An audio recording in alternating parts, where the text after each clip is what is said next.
Hello, welcome back. Kangachanga khosina mayambu amona kurumjari. Ngasidi kogi views kharagi apamba haib tare ko kano ngasi ate internet ngasidi kano to bi hare kogi ngasep haib tare ko ngasep phabagi messenger hai ngasep phana messenger se simbiyo hai pijam kuira bane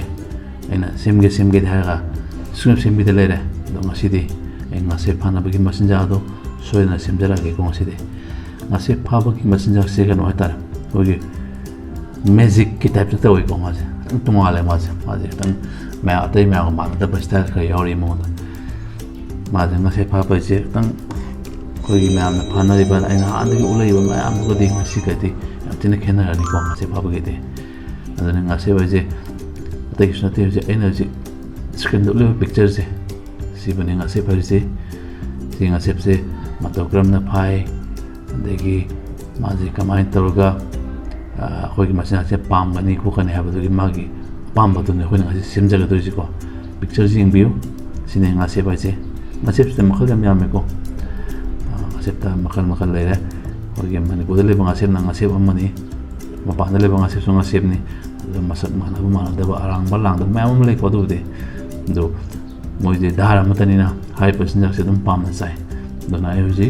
ngasep पाना बगी passenger तो सेब ना बहुत जरा के मैं अम्म मुक्तन ngasep phabagi messenger sida miyang tamina seko ngasep phabase kano changi asing budi ko hise ngape manai ngape maje ya to de ngape ma tor jai phabunga tor jai ko chamani mo ne phabunga su pame ngape ma su pame mo ji kamai to beta kuina takhai de ne kupsi kup na ma phone to laga ko ki grinder to bota takhai de ne ko ado grinder to ga ju yai grinder to roi hai kana kogi nung hai tara kogi ga ta kogi khona ba nung ba chise ai chap ta de kham de he ko shi mo se mo da ta khai bi ko si zu mi ai ko ta khai bi ga ma ze phone to de ko ai chi to sa ke ma ma de kogi ha ze ma ze ta khai ba ga da masa ka thi nga ze musuk murah kan ibu ko black es wae tadi ko amu waje kayak ke waje memang ada nah semana foto tak kaya tu ni nah si pala ko nada basi dah makan ni ko na si mi bisi si am tina successful ko ni ko si ada ko chupaga ngasih pada hari pun dia melan ni si di ngasih nak pati paham ba जाने SIM से इधर आना सादी है कदी नोई कोई चुप तो इन्हें है नहीं है बकरा वाट ले है तो इन्हें यदि एनी वे ना से पुले बको सो इधर बने तो काय के को तो काय के कुछ तो काय है दा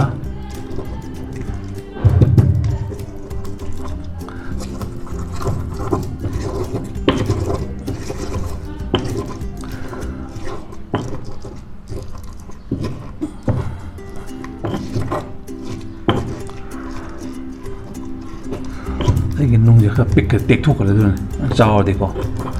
biết là tắc bèo dù khai mà nó không phải ha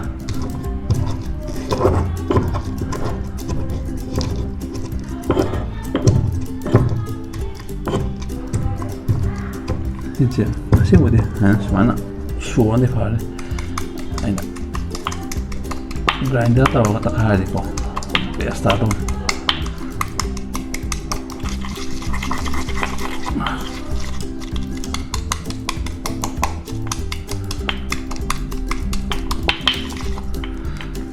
oke,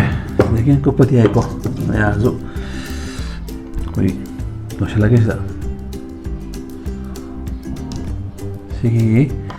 ngapain manis nanga kian upaya nih hamra, nasi jo hundra, malah phone di upaya nih, masuk tiba nih, sih nasi hundra upaya tuh nih.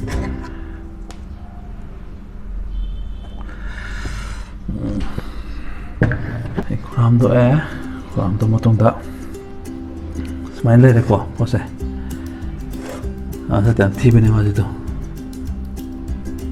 ꯇꯧꯔꯅꯤ ꯑꯗꯨꯒ ꯃꯥꯁꯤ ꯀꯃꯥꯏꯅ ꯐꯥꯒꯗꯒꯦ ꯍꯥꯏꯔ ꯀꯥꯟꯗ ꯑꯩꯈꯣꯏꯒꯤ trick ꯑꯃꯃꯨꯛ ꯂꯩꯔꯤꯕꯀꯣ ꯁꯤꯗ ꯑꯩꯈꯣꯏꯒꯤ ꯂꯁꯤꯡꯁꯦ ꯂꯁꯤꯡꯁꯦ ꯃꯉꯣꯟꯗ ꯗꯔꯀꯥꯔ ꯇꯥꯏꯀꯣ ꯂꯁꯤꯡꯁꯦ ꯀꯃꯥꯏꯅ ꯇꯧꯅꯤ ꯍꯥꯏꯔ ꯀꯥꯟꯗ ꯑꯩ ꯍꯥꯏꯖꯔꯛꯀꯦ ꯑꯩꯈꯣꯏꯒꯤ ꯁꯨꯃꯥꯏꯅ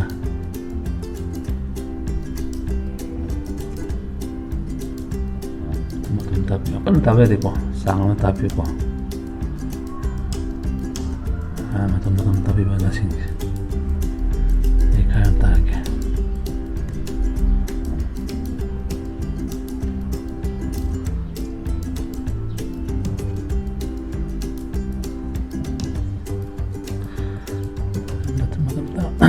ꯉꯁꯤꯞꯇꯣ ꯆꯥꯎꯔꯒꯗꯤ ꯈꯔ ꯆꯥꯎꯅ ꯇꯥꯕꯤ ꯇꯥꯔꯦ ꯄꯤꯛꯑꯒꯅ ꯈꯔ ꯄꯤꯛꯅ ꯇꯥꯕꯤ ꯇꯥꯔꯦ ꯑꯩꯈꯣꯏꯒꯤ ꯉꯥ ꯐꯥꯕꯗ ꯉꯥ ꯑꯆꯧꯕ ꯖꯒꯥꯗꯅ ꯈꯔ ꯆꯥꯎꯅ ꯑꯩꯈꯣꯏꯒꯤ ꯃꯆꯤꯟꯖꯥꯛꯇ ꯃꯣꯏꯗ ꯑꯇꯥ ꯌꯣꯝꯃꯤꯗ ꯑꯗꯨꯃꯥꯏꯅ ꯁꯤꯁꯨ ꯃꯣꯏ ꯉꯥ ꯂꯩꯔꯤꯕ ꯁꯥꯏꯖꯇꯣ ꯑꯩꯈꯣꯏ ꯁꯣꯛꯄꯤꯕ ꯃꯤꯗꯨꯅꯗꯤ ꯈꯪꯒꯅꯤꯗꯅꯀꯣ ꯑꯗꯨꯃꯥꯏꯅ ꯇꯧꯔꯒ ꯇꯨꯡꯁꯦ ꯇꯥꯕꯤꯔꯕ ꯔꯥꯎꯟꯁꯦ ꯇꯥꯕꯤꯔꯒ ꯃꯇꯨꯡ ꯇꯥꯕꯤꯔꯣꯀꯣ ꯁꯤꯗ ꯇꯥꯕ ꯂꯣꯏꯔꯀꯥꯟꯗ ꯑꯩꯈꯣꯏꯒꯤ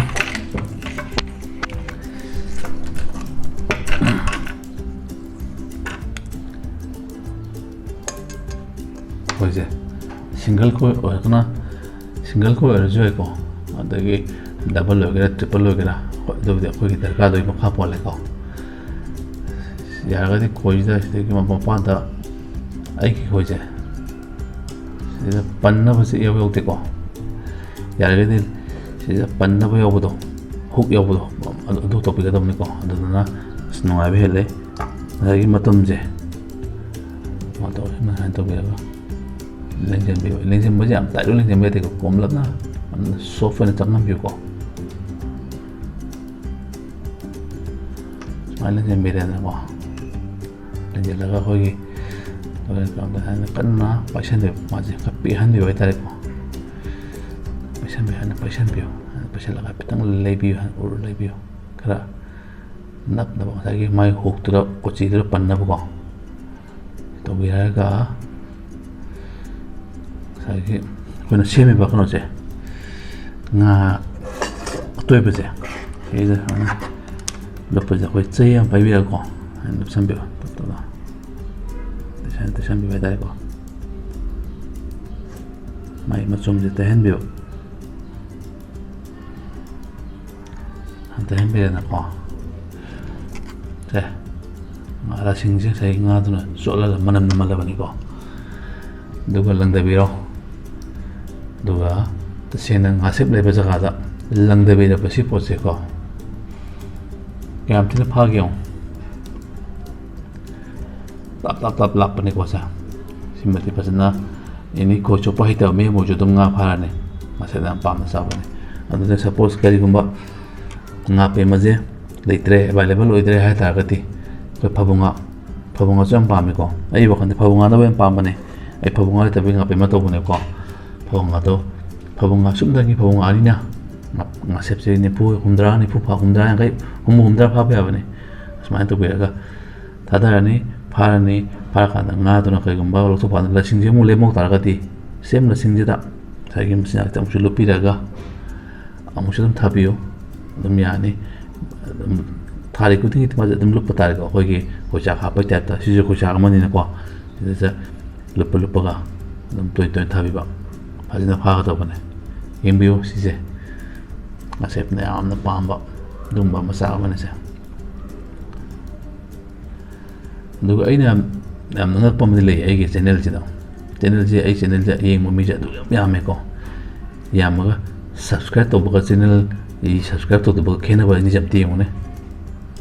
ꯁꯕꯁꯀ꯭ꯔꯥꯏꯕꯁꯤꯅ 20 ꯁꯝꯊꯤꯡꯗ ꯁ꯭ꯋꯥꯏꯗ ꯂꯩꯔꯦ ꯑꯗꯨꯒ ꯁꯕꯁꯀ꯭ꯔꯥꯏꯕ ꯇꯧꯗꯕ ꯃꯌꯥꯝ ꯌꯦꯡꯕꯤꯔꯦ 71ꯗ ꯌꯦꯡꯕꯤꯔꯦ ꯑꯗꯣ 71ꯒꯤ ꯒ꯭ꯔꯨꯞꯁꯤꯅ ꯁꯕꯁꯀ꯭ꯔꯥꯏꯕ ꯇꯧꯕꯤꯔꯒꯗꯤ ꯑꯩ ꯆꯦꯅꯦꯜꯁꯦ ꯀꯌꯥꯝ ꯅꯨꯡꯉꯥꯏꯅꯤ ꯑꯗꯣ ꯌꯥꯔꯒꯗꯤ ꯁꯕꯁꯀ꯭ꯔꯥꯏꯕ ꯇꯧꯗꯕꯁꯤꯡꯅꯁꯨ ꯆꯦꯅꯦꯜꯁꯤꯕꯨ ꯌꯦꯡꯉꯒ ꯑꯝꯇ ꯁꯕꯁꯀ꯭ꯔꯥꯏꯕ ꯇꯧꯕꯤꯔꯛꯎ ꯍꯥꯏꯅ ꯃꯌꯥꯝ ꯑꯍꯨꯝꯗ ꯑꯩꯅ ꯅꯤꯡꯖꯔꯤ ꯑꯗꯨꯒ ꯃꯆꯥꯛꯁꯦ ꯑꯃꯨꯛꯀ ꯍꯟꯅ ꯍꯥꯏꯖꯔꯛꯀꯦꯀꯣ ꯑꯃꯨꯛꯀ ꯔꯤꯃꯥꯏꯟ ꯇꯧꯖꯔꯛꯀꯦ ihan hanbada masakse atai karinta nate kogi phabunga ani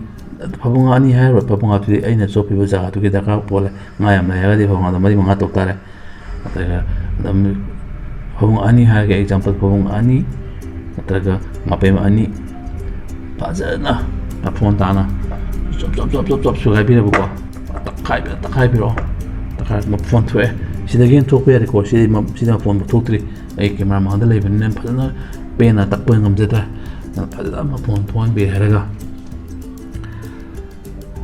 manang ta tak pi ro ko takanda sida gi takai ta de sida khoi maru ma ya bu sinunga thengna ru do ne ko na ta ga ti yu ro ga dinga di khanga cheng gi ni aduna ya ga di soft oil be ko se mon hom be ko adu yo takai bi ro takai ha ka ta ko gi lasing je ko mate sila so matum ta hana na ready to biro ko so sa tinga da atu gi la ko ne ko dan taw ga pok ta ma piro pok ta ra na cherang ma ha pe hina jaga na ko man thamaga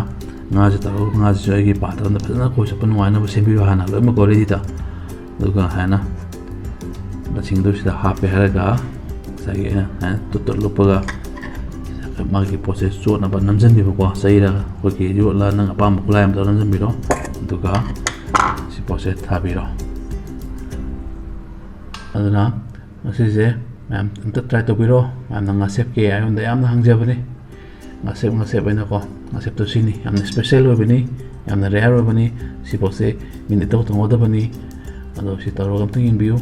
duga ayon da feedback bi ro ko sing sto ko nga phai pha de do de khang bi ro ai ju khang ni khoi pu de pha gare khoi da kai pa ge da khoi turen da phai ado som na kai pa ko no khang de si ja sem bagi di pa turen kumba no ban lo mo ya bo ne ko sa du ying bi ro ga ko comment to bi ro phai na ta pha de to bi ro du ga ai ju pha ga ta pa o ta ga inu ai jage pha bo bi yu nga sep ke special ni ko si pose de ga dai to bi ro do na masi gi masi ki masi na do sem jare sem ga matung da zu sem do ma ang su le ko ma gi bang bang ma le di ko gi je matang je ke no sem gi khale nga pai gi zu am hang porom jong nga pai na ta porom ma soi tu jara ge adu bu ngai min ra ji ma si ge de sem ma sa tam thi be ni ko si pose adu nga de am pam ba ni ham to yim bi tu sa ko thi je thi ge ma ma ni adu nga de am thi pam ba ni nga na pam je nga se ba je ko nga hing ja ga pam ma ni ko da na to ri ni se yim bi ro do ga ai ge channel ji bu ma'am नुसीबिदना subscribe कर तबिरो subscribe से तौरगजु गरो गरो दे चैन बोइदे subscribe कर तबिरो आइबो थोना पेबिरो आइ मखल मथेन की topic पथोक चरके ma'am नायोंदा खोई मतांग जु सेमिरो high कोई जसी कोई ना कई सीजन पे आई सीजन कई सीजन पे आई तो आई लोन एक्सपेंड तो चरके दुगा जि मरो इन इन एपिसोड में प्लान करना तौरी खोई सुप बिगिनर साइड तारे को खोई सुप हॉर पसिंगना तगो तो स्टेप मैम मले को Semana todo ini, semana todo ini, kama zagat soponi, kama koi pare pani, koi si kama itu sih nih, habis itu matang tu zoi, ya am tuna, kayak itu am episode makan semi, antu zoi, zoi dan tuna, alo tak kesal ke, am pun ini nasi, channel sibu, mateng pang bibu ina, like, share, subscribe, tu biru, lagi channel si, adu kimati ya deh ke, share tu biu, mani putih le bang apa kami pernah makta, yang agak video si bupangan biu koi nga pa ba koi masin atana sing video ji kana ning bini na koi masin amaga support tong nasi agi channel si bu ya ga di